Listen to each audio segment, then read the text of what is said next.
What are you saying, people? It's your boy Tosin. Welcome back to my channel, Fleet Footed. We got two things to talk about today.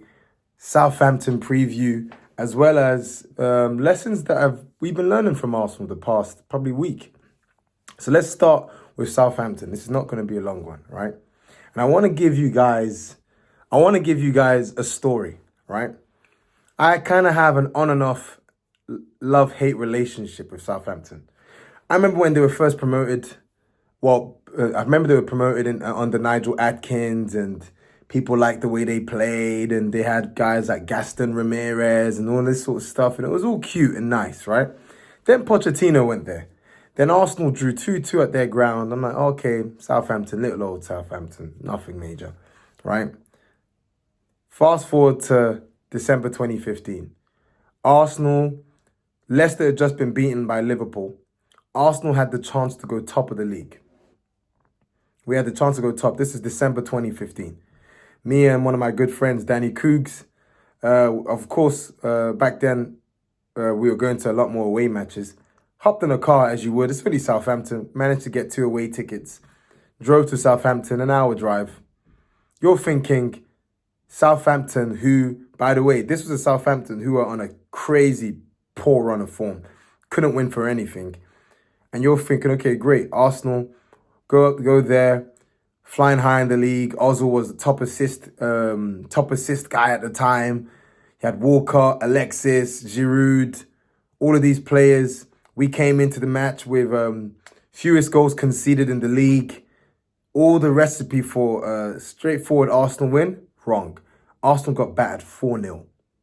4-0 we got battered, right? Shane Long, probably one of the worst Premier League strikers in history. Shane Long should have and could have got a hat-trick. He scored 2 goals. I vividly remember that match. Cuco Martina, you heard of him? You remember him? Yeah, he only had one good moment. And that was that outside of the foot rocket he scored against Arsenal. The first ever player from Curacao to score against Arsenal. And we got battered 4-0. Could have been more. Czech made some good saves. Southampton had some goals cancelled for offside. Got absolutely annihilated. Wanyama ate up our midfield that day. And it kind of was like a kickstart for Ronald Koeman, who was managing Southampton at the time, post-Poch, right? And then you're thinking, okay, cool. Southampton, they get relegated, and well, they don't get relegated. They decline. And then it comes to April 2022. Arsenal chasing top 4. We're about to face Southampton, who haven't won in 2 months. It's April. This is a team that hasn't won. Their last win at the time was since February. You're thinking, just go there, get the result. What happens? Arsenal lose 1-0. And guess what? I was there to watch it live again. So what's the point I'm making? What is the point? Take Southampton seriously. Take them seriously. We do not have any God-given right or authority to come to our ground, play a team as bad as Southampton, and just expect them to roll over.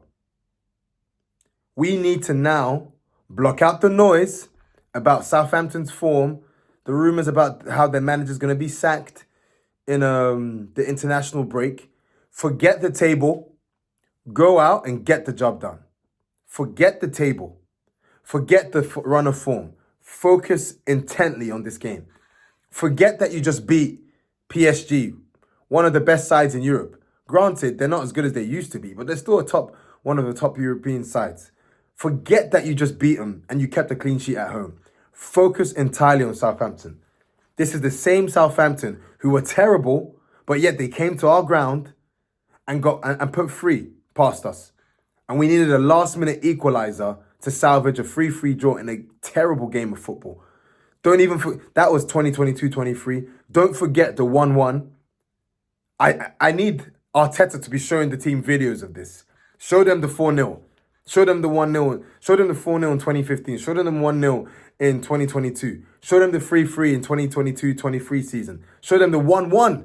No one even remembers that. The jammy 1-1 where Armstrong scored a goal. Xhaka, we were winning 1-0. Armstrong scores a jammy equaliser. And we should have battered them.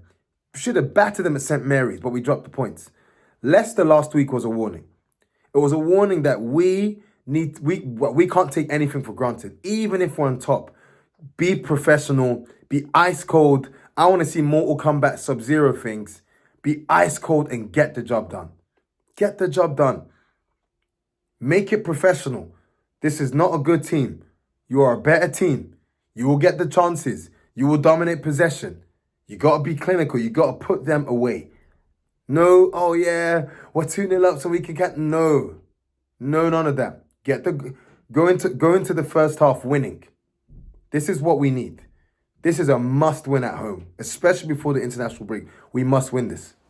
Now, I know I'm sounding like we're playing Man City and whatnot, but the truth is, we're not playing Man City. We're playing Southampton now, but we still got to keep that same mindset. I said it in my previous video. I'm going to say it again. Just because the quality of these games, these past 3 that we've played, PSG, Southampton at home, Leicester at home, is not of the same intensity and pressure as Spurs away, Atalanta away, and Man City away. Just because the quality of a position is reduced, the intensity and mindset still needs to stay the same. And that's what I want to see. Usually we're good at dispatching lower table teams, and we've actually been good at top 6 recently. So I can't see anything other than a win. So just get the job done. That's my preview. Just don't be naive. Don't be complacent. Just get the job done. Go in, unemotional, ruthless, get the job done. In terms of, if you ask me who my starting 11 would be, it should be, I think Marino should start. Partey should take a break. Rice should start in the 6 and Trossard in the 8 again.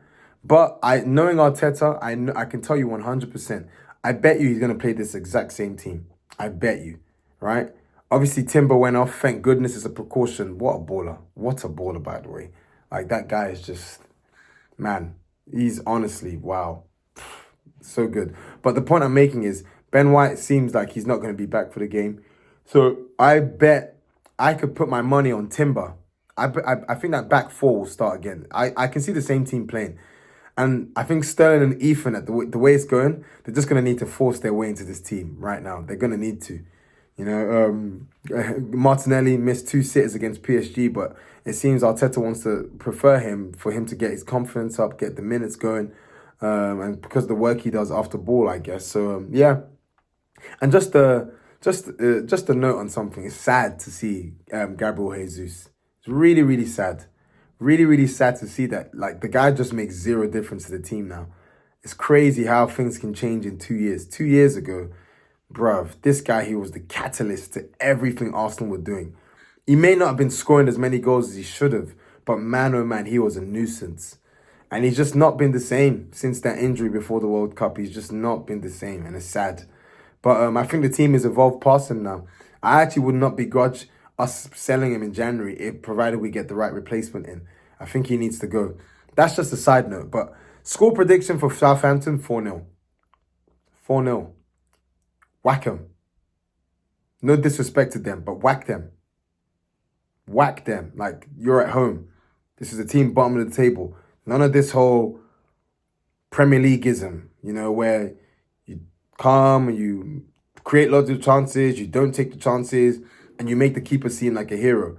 Yeah, even, for example, like Leicester. Hermanson, he made lots of good saves, but we should be putting a lot of chances. We gave him the chance to save him. I don't care about Ramsdale coming back. Put 4 past him. Sorry. Put 4 past him. Unemotional. You know, and I think that kind of leads me to the spiritual point I wanted to make for today about Arsenal. Not every scenario needs to be emotional. You know, I loved reading Saka's quote during the week after the PSG match. And he said, hey, it's just about results. We just want to win. Different games call for different contexts. Sometimes we'll play our beautiful football and win. Sometimes we'll get a set piece goal. Who cares? We just want to win. And I love this, because this is the same things that Arteta's been saying, that he just wants to win. You know? You want to hear that. Not everything has to be this emotional affair. where we're always dominating and always smashing teams. Because there was a bit of criticism. There's been a bit of criticism, obviously, the way we kind of lost control against Leicester. And for large parts of the PSG match, where, we let them get on the ball. They had good possession stats, right? But they didn't do anything with it. And we didn't let them do anything with it. And it's interesting. It reminds me of a scripture in the Bible. In Ecclesiastes chapter 3, verses 1, it says, there's a time for everything and a season for every activity under the heavens. What does that scripture teach us? That there is a time for everything. Meaning there's a time to act one way, but there will come a time where you got to act another way. There's a time to feel one thing, but there will come a time there's another way to feel another thing. In football, there's a time where you got to play one way, but there will come a time when you got to play another way. You can't do the same thing all the time. There are going to be days where life doesn't go the way you expect, and you need to change things up. This is just a life lesson. What will you do when you need to change? You're going to change and be upset? Are you going to change and do something different? Or are you going to be a victim, be upset that you have to change and say, oh, life is unfair, woe is me. And that's the kind of vibe I'm getting from when I read some stuff that certain respected journalists and pundits say. 2 seasons ago, people were saying, we're too emotional. We just need to be ice cold, ruthless, cold-blooded. Not every match needs to be fan-filled. Sometimes we just need a boring win. Now, when we're starting to do some of that, now, we're not control. It's like, bruv, relax. There are different sides to Arsenal this year. And I think people are mad at that. We can control where we want to control. And we're happy to sit back where we need to sit back. Now, granted, yes, we were a bit sloppy in a lot of our turnovers against PSG. Sloppy against Leicester, but it happens. It really happens. I'm not mad. I'm not mad at the team changing the way. I'm not mad if you want to cede possession. I'm not mad if you want to do that. So long as it's calculated, there's a method to it, and you're able to protect and not give away sloppy goals. So that's pretty much all I wanted to say. Not every scenario needs to be emotional.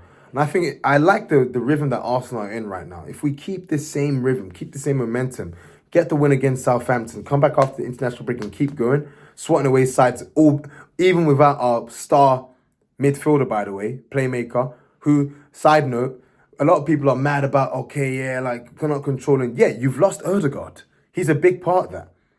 Not only is he a big part of the way we recycle possession and keep the ball and keep things ticking and keep things flowing when we're trying to control teams on the ball, but off the ball. That's what makes Ødegaard such a good player. Off the ball, you see the way he leads the team's press.